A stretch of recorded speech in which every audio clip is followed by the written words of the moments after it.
حضرت انس بن مالک رضی اللہ عنہ فرماتے ہیں کہ ہم لوگ مسجد میں نبی علیہ السلام کے انتظار میں بیٹھے ہوئے تھے کہ آپ صلی اللہ علیہ وسلم ایک نجرانی چادر اوڑھے ہوئے تشریف لائے.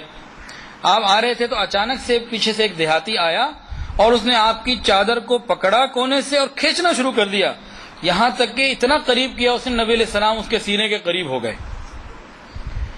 اور پھر وہ دیہاتی آپ کی طرف متوجہ ہو کے کہنے لگا، اے محمد صلی اللہ علیہ وسلم، آپ کے پاس جو مال ہے اس میں سے کچھ عطا کرنے کا مجھے حکم دیجئے. یہ سنا تو نبی علیہ السلام نے اس کو نہ غصہ کیا نہ کوئی ڈانٹ پلائی، مسکرا کے دیکھا اور صحابہ سے کہا، بھائی وہ جو مال آیا ہوا ہے اس میں سے اس کو بھی کچھ عطا کر دو.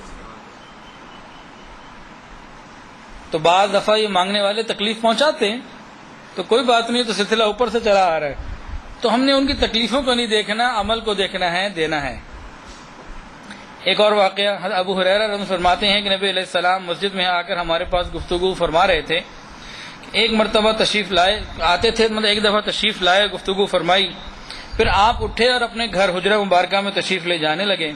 اس وقت آپ نے چادر پہنی ہوئی تھی جس کا کنارہ بڑا سخت تھا، بارڈر جو تھا نا وہ ذرا سخت تھا، ملائم نہیں تھا. اسی دوران اچانک ایک دیہاتی آدمی آیا اور اس نے بھی یہی کیا کہ آپ کی چادر کو پکڑا اور زور سے کھینچا، اور اتنا کھینچا کہ آپ کی گردن مبارک اس چادر کی رگڑ سے سرخ ہو گئی، لال ہو گئی.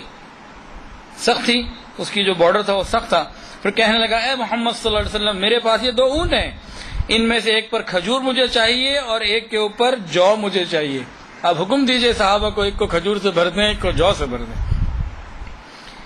اس لیے کہ آپ اپنے یا اپنے باپ کے مال میں سے نہیں دے رہے. یہ بات اس نے کہی،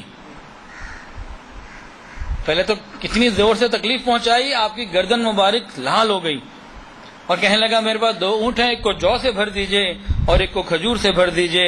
اور آگے کہنے لگا، اس لیے کہ آپ اپنے یا اپنے والد کے مال میں سے نہیں دیں گے، بلکہ آپ نے تو بیت المال سے دینا ہے. جو لوگ آپ کو دیتے ہیں کہ اس کو صدقہ کریں، آپ نے تو اس مال میں سے دینا ہے. نبی علیہ السلام نے فرمایا کہ دیکھو، جب تک تم میرے ساتھ جو تم نے حرکت کی ہے اس کا بدلہ نہیں دو گے تو میں تمہیں کچھ نہیں دوں گا. حضرت ابو ہریرہ فرماتے ہیں کہ ہم نے جب دیہاتی کا ایک گستاخانہ عمل دیکھا تو ہم تو سزا دینے کے لیے اٹھ کھڑے ہوئے کہ کون ہے یہ. نبی علیہ السلام نے جب صحابہ کو اس طرح سے دیکھا تو فرمایا، خبردار، کوئی شخص اپنی جگہ سے نہ ہلے. چنانچہ صحابہ فرماتے ہیں کہ ہم ایسے رک گئے جیسے ہمیں رسیوں سے باندھ دیا گیا. صحابہ کی اتنی عجیب مثالیں ہیں اطاعت نبوی کی کہ حکم دیا رک جاؤ، کہتے ہیں ہم ایسے رک گئے جیسے ہمیں رسی سے باندھ دیا گیا ہے. چنانچہ ہم رک گئے. پھر نبی علیہ السلام نے ایک شخص کو حکم دیا کہ جاؤ اس دیہاتی کو 1 اونٹ پر کھجور دے دو، ایک پر جو بھروا دو، اور اس نے جو کچھ ہمارے ساتھ کیا ہم اسے معاف کرتے ہیں. یہ تھے اخلاق. اللہ کرے اس اخلاق کا کچھ ایک ذرہ ہمیں مل جائے تو ہماری مغفرت کا معاملہ ہو جائے. ساری رات نفل پڑھنا بھی آسان، روزے رکھنا بھی آسان. یہ اخلاق اصل مشکل ہیں. کون سا گھر ایسا ہے جہاں لڑائیاں نہیں ہیں؟ اتنے فون آتے ہیں. کل بھی ایک خاتون کا میسج آیا کہ حضرت کہیں مجھے جاب دلوا دیں، گھر میں اتنی لڑائیاں ہیں، میرا دل ہی نہیں کرتا گھر میں رہنے کو. چلو 4-6 گھنٹے 8 گھنٹے کہیں میں جاؤں. اب اس کے بیٹے ہیں، بیٹیاں ہیں، بوڑھی عورت ہے.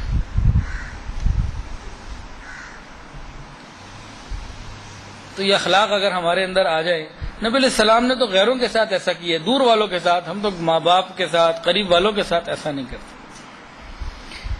اللہ اکبر.